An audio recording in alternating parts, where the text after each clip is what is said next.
우리는 역대하 20장과 21장을 지나오면서 천국과 지옥을 보았습니다. 여호야다의 종교개혁과 하나님이 주시는 위대한 승리에 이어서 불과 한 세대 만에 추락하는 모습을 보았습니다. 악한 여호람 왕은 하나님의 저주를 받아 통치 8년 만에 죽임을 당하게 되죠. 오늘은 그 여호람의 아들이자 남유다의 6번째 왕 아하시야 왕에 대한 말씀입니다. 1절 말씀을 다시 한번 봉독하겠습니다. 예루살렘 주민이 여호람의 막내 아들 아하시야에게 왕위를 계승하게 하였으니 이는 전에 아라비아 사람들과 함께 와서 진을 치던 부대가 그의 모든 형들을 죽였습니다. 그러므로 유다 왕 여호람의 아들 아하시야가 왕이 되었더라. 아멘.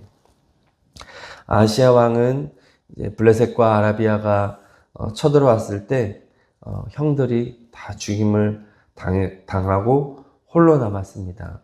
이것은 하나님의 말씀을 거역하고 북이스라엘 왕의 길을 걸어갔던 여호람 왕에 대한 하나님의 징계이죠. 그래도 홀로 남았다는 것은 또한 하나님의 은혜를 보여줍니다. 다윗의 혈통을 남겨놓으시는 하나님의 자비요 은혜입니다. 하나님은 약속하셨습니다. 21장 7절을 우리 같이 봉독하겠습니다. 21장 7절입니다. 여호와께서 다윗의 집을 멸하기를 즐겨하지 아니하셨음은 이전에 다윗과 더불어 언약을 세우시고 또 다윗과 그의 자손에게 항상 등불을 주겠다고 말씀하셨음이더라. 아멘. 네, 남유다 왕조가 아달랴로 말미암아 북이스라엘의 왕조처럼 즉 아합의 집이 되어가는 중에도 하나님께서는 다윗의 집을 멸하기를 즐겨하지 아니하셨다는 거죠. 그래서 등불을 주시겠다. 그래서 아하시야를 남겨놨다. 소망을 두신다는 하나님의 계획을 보여줍니다. 오늘 22장 1절에 보면은 예루살렘 주민이 여호람의 막내 아들 아하시야에게 왕위를 계승하게 하였다고 나옵니다. 왕들이 세워질 때 이렇게 예루살렘 주민이 세운 적은 없습니다. 온 백성이 세우지 이렇게 예루살렘 주민이 세우는 것은 여기에만 나옵니다. 이것은 지금 왕위 계승 과정에 혼란이 있었다는 것을 보여줍니다. 그 혼란은 아마도 그의 어머니 아달랴가 왕위를 찬탈하려 했을 것으로 봅니다. 그래서 이제 왕비로서 왕이 되려고 아마 1차 시도를 했던 것이죠. 그때 예루살렘 주민들이 그것을 저지하고 아하시야가 왕위를 잇도록 했다는 것입니다. 아하시야는 유일하게 살아남은 것으로 인하여 하나님 앞에 감사했어야 합니다. 그러나 그는 하나님 앞에 감사하지 않고 북이스라엘의 길을 가죠. 2절과 3절을 읽겠습니다. 아하시야가 왕이 될 때에 나이가 42세라 예루살렘에서 1년 동안 다스리니라. 그의 어머니의 이름은 아달랴요 오므리의 손녀더라. 아하시야도 아합의 집 길로 행하였으니 이는 그의 어머니가 꾀어 악을 행하게 하였음이라. 아멘. 우리가 읽은 성경에는 42세로 되어 있지만 열왕기하와 또 새 번역에 보면 22세로 되어 있습니다. 22세가 이제 맞다고 보는데 왜냐하면 그의 아버지가 40세에 죽었거든요. 아버지가 40세에 죽었는데 아들이 42세에 왕이 될 수는 없겠죠. 그래서 22세로 보는 것이 좋습니다. 그런데 고작 1년만 통치하고 죽임을 당한 겁니다. 그런데 그 1년 동안에 어머니 아달랴에게 이끌림을 당해서 얼마나 악행을 했는지 모릅니다. 아달랴는 자신이 줄 수 있는 최고의 것을 아들에게 주고 싶었을 것입니다. 4절을 읽겠습니다. 4절. 그의 아버지가 죽은 후에 그가 패망하게 하는 아합의 집의 가르침을 따라 여호와 보시기에 아합의 집같이 악을 행하였더라. 네. 자식을 패망의 길로 안내하고 싶은 어머니가 어디에 있겠습니까? 이 땅에 수많은 어머니들은 자식을 위해 최선을 다합니다. 그러나 그 결과는 다 다릅니다. 다 좋은 길로 이끌고 싶지만 결과가 너무 다릅니다. 소경을 인도하는 경우가 너무 많아요. 그러다 보니 헛된 지식과 가르침에 사로잡혀서 자녀를 패망으로 이끌어가는 열심을 내고 있으니 참으로 안타까운 것입니다. 아하시아는 어머니의 말을 듣고 열심히 따라갔지만 그 길은 믿음의 길, 말씀의 길이 아니라 패망의 길, 북이스라엘의 길, 아합의 길이었죠.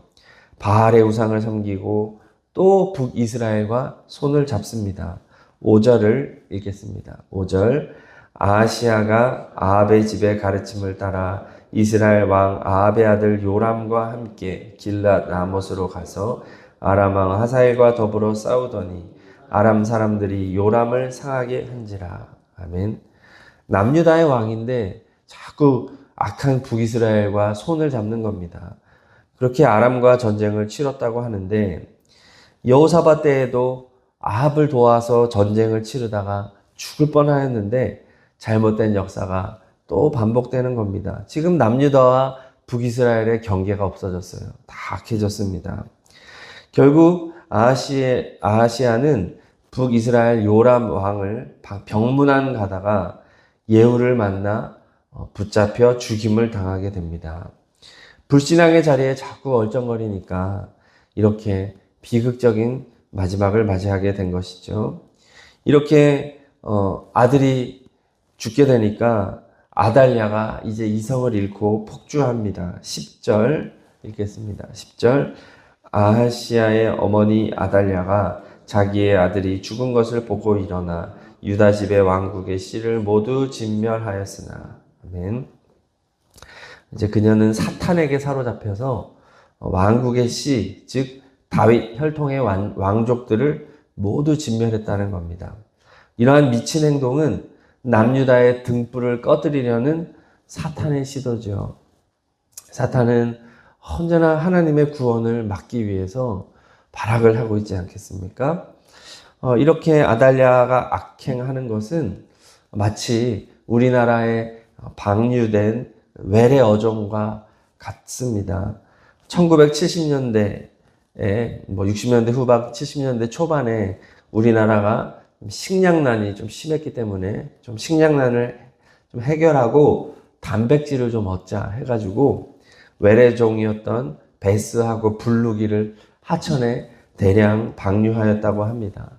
그런데 이 물고기들이 정작 식용으로는 별로 인기를 얻지 못하고 생태계를 파괴하는 주범이 됐다는 거예요.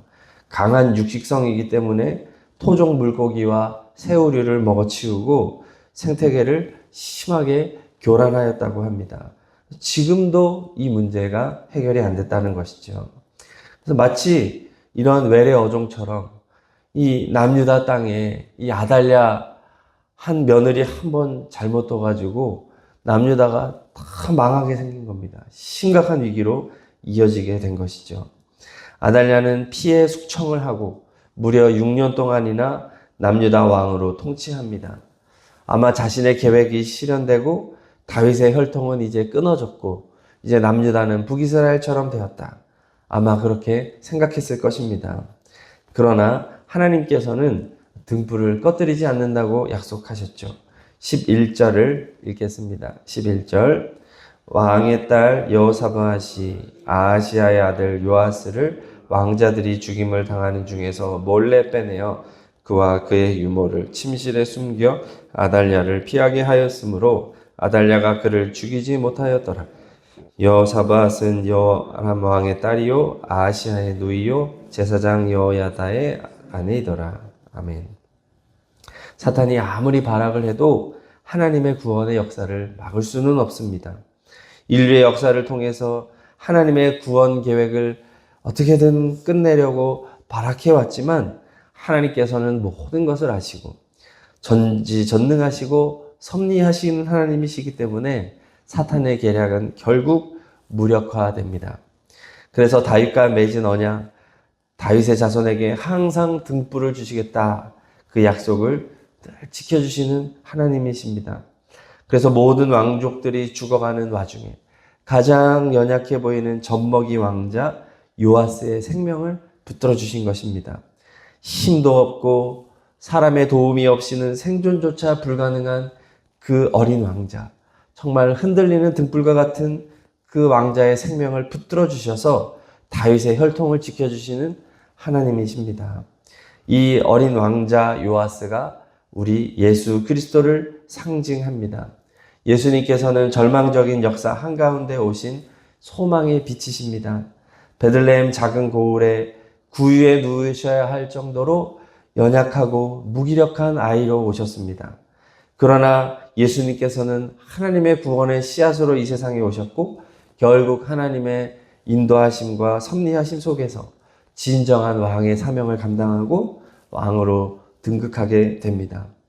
인간이 보기에 아무리 절망적이고 위태로운 상황이라 할지라도 하나님께서는 절대로 악에게 지지 않으시고 등불을 꺼뜨려뜨리지 않으시는 좋으신 하나님이시죠. 자, 아달랴의 폭정이 이제 6년 동안 이어집니다. 12절을 읽겠습니다. 12절. 요아스가 그들과 함께 하나님의 전에 6년을 숨어 있는 동안에 아달랴가 나라를 다스렸더라. 아멘. 남유다는 아달랴로 인하여 완전히 북이스라엘 나라가 되어버렸습니다. 온갖 우상을 섬기며 부패하고 타락했을 것이죠. 그러나 이 6년 동안 하나님께서는 요아스 왕이 쑥쑥 자라게 하십니다. 그것도 성전에서 자랍니다. 아달랴는 절대 하나님을 예배하지 않기 때문에 성전이야말로 가장 안전한 장소였던 것입니다. 악한 세상 속에서도 하나님의 선하신 구원 계획은 무르익고 있는 겁니다. 우리 예수님이 그러하셨죠.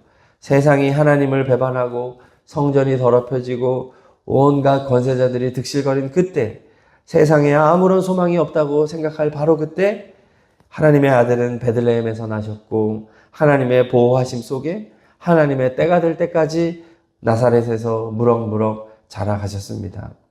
오늘날도 세상은 갈수록 절망적입니다. 우리의 자녀들, 다음 세대가 살아갈 세상이 참으로 비참합니다. 그러나 우리는 이러한 때 하나님의 구원의 계획은 여전히 유효하고 지금도 하나님의 장소에서 하나님의 섭리하심 속에서 무르익고 있음을 바라보아야 하겠습니다. 바로 소망의 예수님을 바라보아야 하는 것이죠. 세상이 약해져도 하나님의 구원 계획은 여전히 현재 진행형인 줄로 믿습니다. 때가 되면 반드시 열매 맺고 결실하게 되는 것이 하나님의 구원입니다. 그 누구도 막을 수 없습니다. 그 무엇도 막을 수 없습니다. 우리가 해야 하는 것은 하나님의 구원을 믿고 하나님의 구원의 섭리에 동참하는 것입니다. 그래서 그 꺼지지 않는 등불 사역에 동참하는 것이죠. 예수 그리스도를 붙잡고 우리의 자녀들, 우리의 이웃들에게 끊임없이 하나님의 말씀을 나누고 위하여서 기도하는 것이죠. 비극적인 오늘 역대하 22장에서도 우리는 구원을 이루어 가시는 하나님의 뜨거운 열심을 확인할 수 있었습니다. 등불을 끄지 않으시는 하나님이십니다.